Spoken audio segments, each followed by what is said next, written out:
दोस्तों इस वीडियो में मैं कोई इंडिया और यूरोप में कोई कंट्रोवर्शियल कंपैरिजन नहीं कर रहा, लेकिन मैं बस इतना कहना चाहता हूँ कि मैंने इतने साल इंडिया में रहे हैं। मेरी 30 साल से ऊपर उम्र हो गई है। मैंने 30 साल इंडिया में बिताने के बाद जब मैं यहाँ पर क्रोएशिया में आके काम कर रहा हूँ तो मैंने एक चीज़ फेस की है कि यहाँ पर आपके काम की तवज्जो नहीं है, जो आप करते हैं उसकी वो बात नहीं करते, लेकिन हर चीज़ की रिस्पेक्ट है।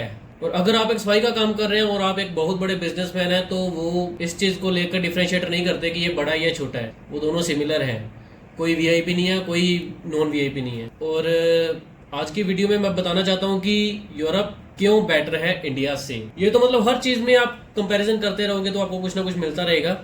मैं एक छोटे से वाकया जो मेरे साथ, जो मैंने फेस किए, जो मैंने खुद देखे हैं लोगों के साथ फेस होते हुए, मैं बस वही शेयर करूंगा। इधर उधर से कुछ भी सुन के मैं आपको कुछ भी बताने नहीं आ रहा हूँ। जो मैंने खुद एक्सपीरियंस किया है मैं वही बताने जा रहा हूँ। सो हेलो दोस्तों, नमस्कार। मेरा नाम है विशाल शारदा और स्वागत है आपका मेरे यूट्यूब चैनल में। आज की वीडियो में हम बात करने वाले हैं कि यूरोप जो है वो इंडिया से काफ़ी हद तक बेटर है, लेकिन वो क्यों है।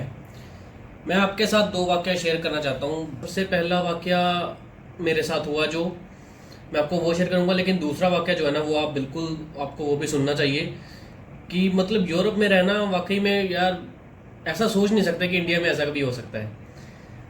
तो पहला वाक़या तो मेरे साथ हुआ कि वीकेंड का दिन था और हम गए थे फ़ोटोशूट करने के लिए, वीडियो शूट करने के लिए, ऐसे ही गए थे। और एक रेस्टोरेंट पे बैठ के हमने कॉफ़ी पी।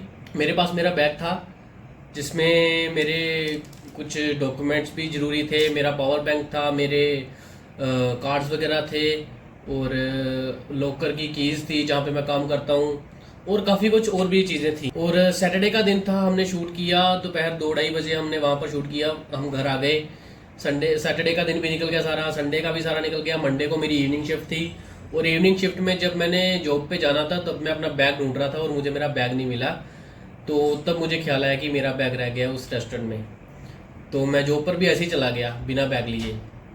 और ट्यूसडे को मैं उस रेस्टोरेंट में गया और वहां जाकर जो मैंने देखा, मतलब लिटरली मैं बड़ा खुश हुआ वहां पर देखकर कि वहां पर उन्होंने ना ऐसे शीशे पर मिरर में मेरा बैग सजाया हुआ था। उसमें क्रोशियन लैंग्वेज में उन्होंने लिखा हुआ था कि ये जिसका भी बैग है वो आकर ले जाए।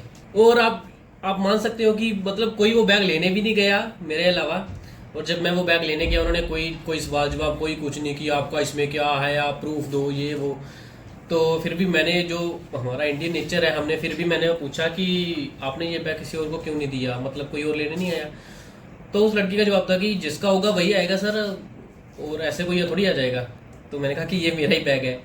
तो उसने वो मुझे मेरा बैग दे दिया। मतलब 3 दिन बाद वो मुझे मेरा बैग मिला और उसमें सारे डॉक्यूमेंट, पावर बैंक, सब कुछ, मतलब पूरा जो सामान उसमें था वो सारा मुझे मिल गया। और इंडिया होता तो मजाल है अगर मैं 1 घंटे बाद भी चला जाता और मुझे वो बैग मिल जाता। तो ये था मेरे साथ जो हुआ। अब जो मेरे साथ एक लड़का रहता है, मेरा रूममेट शमी बहल, आपने उसको शायद देखा होगा। दूसरा वाक़या उसके साथ हुआ।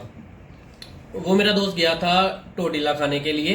वहाँ पर हमारे घर से करीब 3-4 किलोमीटर दूर है। वहाँ पर टोडीला खाने के लिए गए।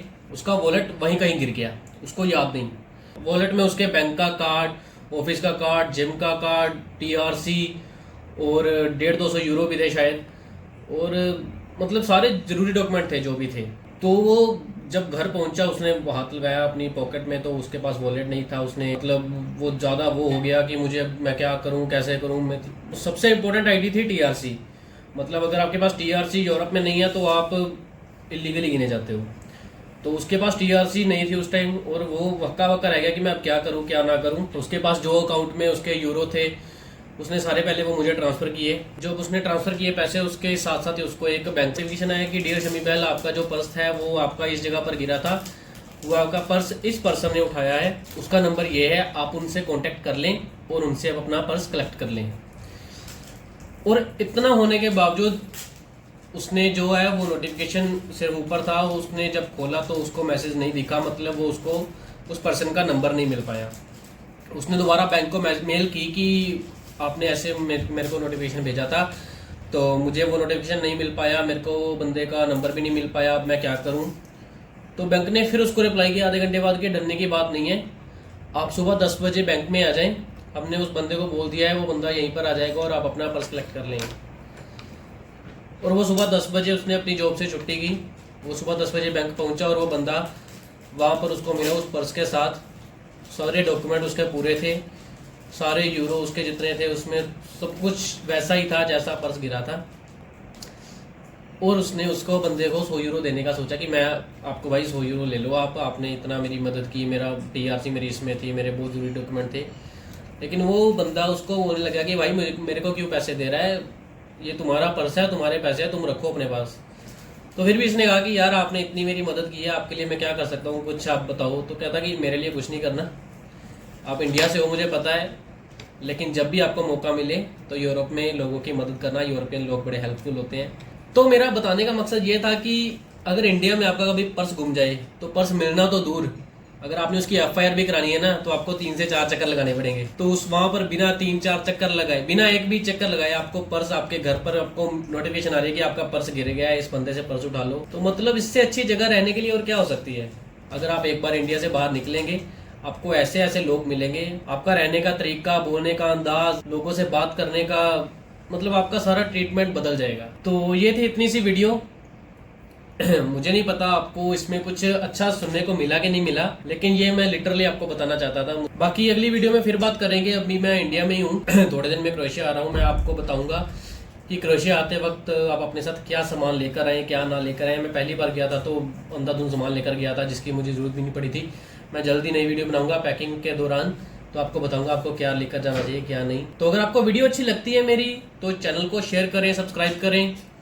आप अभी सब्सक्राइब कर रहे हैं, रोज़ मैं देखता हूँ सब्सक्राइबर बड़े होते हैं तो देखने में भी अच्छा लगता है, कमेंट्स भी आपके पढ़ के अच्छा लगता है। Okay bye, thank you.